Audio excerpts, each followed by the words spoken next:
loves, welcome back to my YouTube channel. Welcome. Today I am bringing to you another insightful, enlightening video, and today's video is all about protective styles.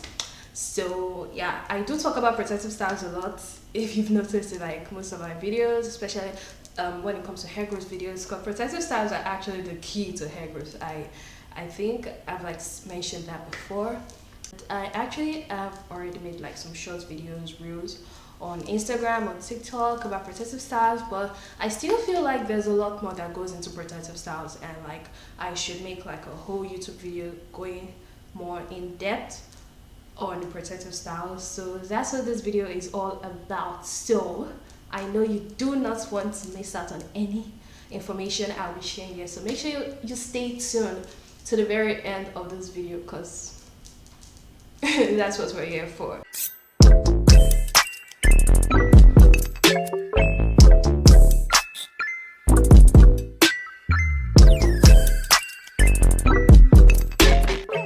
So first of all, I would love to announce that my hair has finally hit fresh strap length.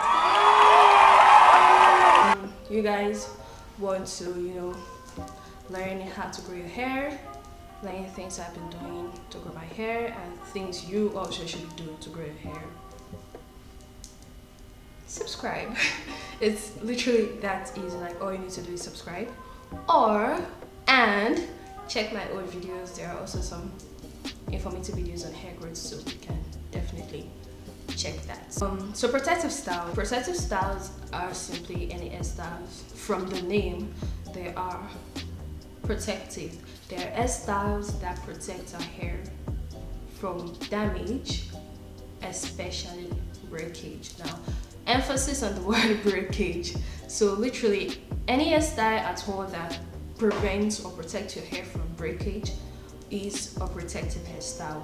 Now, there are four main things that makes up a protective style. Now, one, it's not too tight. Now, any hairstyle at all that is too tight is not a protective style, because it is no longer protecting your hair, but it's actually causing your hair damage. I mean, if you make your hairstyle too tight, it's going to cause damage in your follicles, and it could actually also cause breakage, and also it could lead to hair loss. So it's no longer helping you to grow your hair, it's only damaging your hair.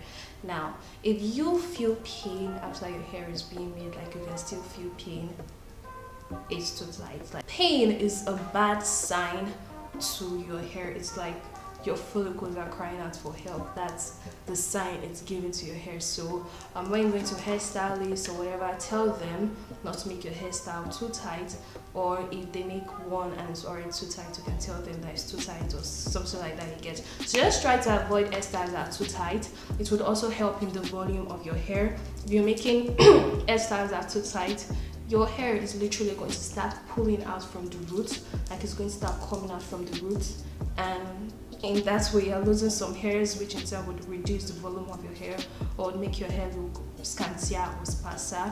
So wearing hairstyles that are safe for your scalp would help in the volume of your hair. And also, making hairstyles that are too tight could also lead to edges loss. Like, you would lose your edges. Like, that is the main cause for lost edges. Like, most of the times when you check people that don't have edges, and you check the hairstyles they do, you realize that they make hairstyles that are too tight. Like, that is one. That's not like the only reason, but that's like the most common cause of edges loss. So no one wants that.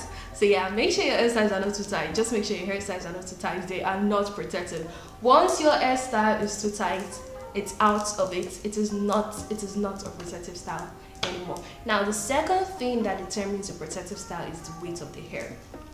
If your hair is too heavy, like it's down to the floor, you're making a hairstyle that is down to the floor or down to your knee, or it's very bulky, like it's really heavy, it's not protective, because you're weighing down your hair, you're pulling your hair from the roots, from the scalp. The weight is like weighing down your hair, and it's not so protective. It is not protective anymore, because once again it's affecting your scalp and weighing down your scalp, and it can also lead to hair loss, because it's the same thing as like wearing tight hairstyles, since it also pulls your hair from your scalp. So basically, if your hairstyles are too heavy, they are not protective anymore, but they are also equally as damaging. So yeah, make sure your hairstyles are not too heavy.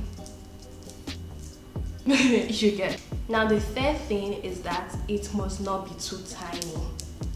Once your hairstyle, like you're doing like a million braids, or you're doing million cornrows, you're doing hairstyles like this that are so tiny, they're not protective. Now that's because when taking them down, you're going to end up breaking your hair.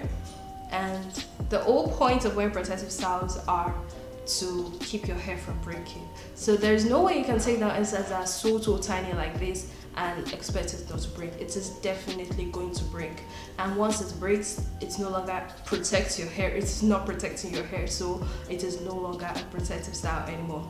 And another thing is that when it comes to tiny hairstyles like this that you also use an extension for, is like you're picking like strands of hair that could actually be counted. Like you're picking 5 strands of hair, and then you're using like a big piece of extension on that really tiny piece of hair, and then you braid or you twist or whatever on that very small tiny section. It is definitely going to cause breakage. Like there is no way it is not going to cause breakage. So yeah, hairstyles that are too tiny, that are very tiny, are not protective styles.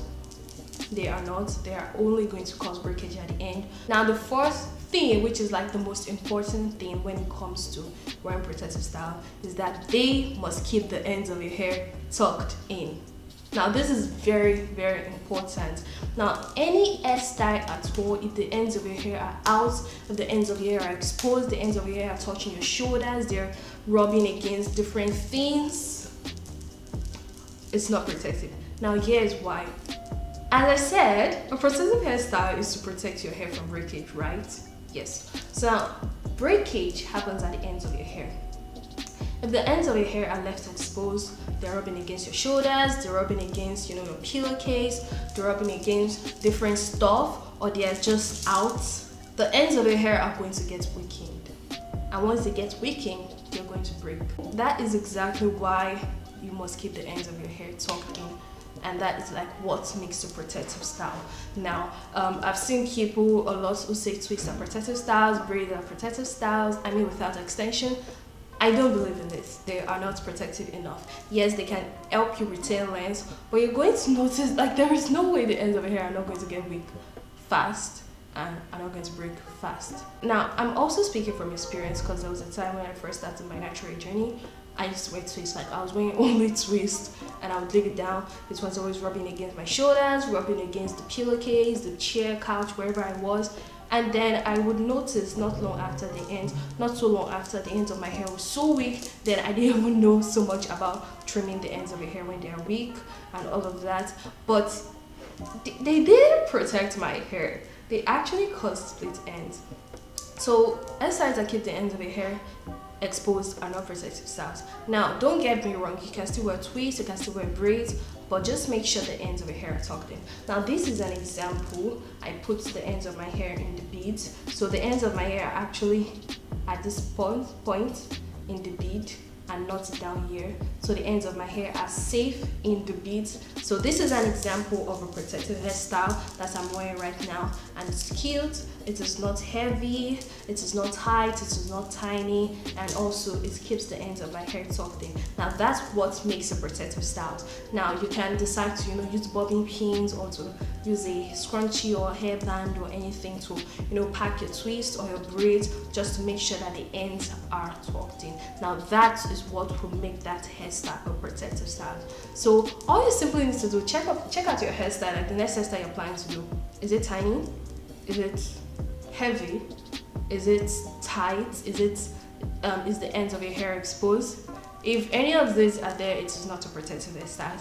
Now, protective hairstyles can be with extensions or without extensions. You can have like braids with extensions. You can have crochet. You can have sew-ins. You can have twists. You can do cornrows, stitch braids, all of these. But just make sure that all of these is a check. Like your hair has all of these qualities, that is what will make it a protective hairstyle. Now, there are actually more than 4 things that makes up a protective hairstyle, but these are like the main 4 things. Now, other things that makes up a protective hairstyle is 1, your hair can be moisturized in it. Now, why I didn't mention this at the first place is because it is not compulsory. Now, personally, if I'm wearing a protective hairstyle that has extension in it, I would not moisturize my hair because I feel that the extension already has kept the length of my hair protected in it, so there is no actual need to spray my hair or moisturize my hair, because eventually when I moisturize my hair, it's going to make my hair get rough faster. I don't think it's necessary to moisturize your hair. If it's in extension, it is not necessary, so that's why I actually skipped this part. But when it comes to hairstyles without extension, I feel you really should moisturize your hair outside in protective hairstyles, because your hair is actually exposed like this, like your actual hair is exposed like this. If your hair becomes dry and brittle like this, when it rubs against things, it rubs against surfaces, this could actually cause some friction and cause breakage. So if you're wearing a protective hairstyle without extension, I highly recommend that you moisturize your hair. Even if it means just spraying your hair with water and applying an oil or a hair butter, that is fine, but just moisturize your hair. You really don't want your hair to get extremely brittle like this, and even when it comes to taking down the hair, it's going to be harder for you to take it down if it's really brittle, because it's going to snap out more easily. Another thing that also makes up a protective style is that it is you can actually wash your hair in it. Now you can literally wash your hair in every hairstyle, I believe, every hairstyle, so that is why I also didn't really mention it. But it also depends on how long you wear a protective hairstyle. Now if you're wearing a protective hairstyle for like a whole month or more than a month, you need to wash your hair, because I would not recommend you actually stay a whole month without washing your hair. Now that's because your scalp is where your hair grows out from. Your scalp is you're trying to grow your hair right, that's why you're wearing a protective style. Now if you leave your scalp clogged with oils and dirt, it's going to affect the way your hair grows out, and we want hair growth. I mean, that's the whole purpose, right?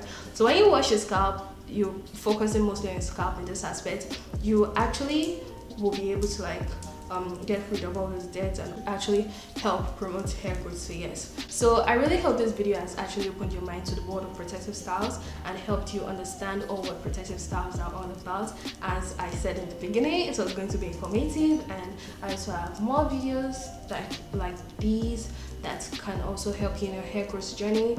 I'll link some of them down, or I'll link the playlist down so you can go watch them, and subscribe so you don't miss out on any more that are coming. And lastly, leave me a thumbs up. Okay, not lastly, leave me a thumbs up.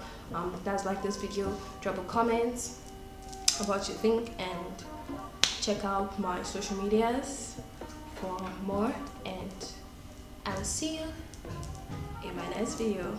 Ciao, love ya.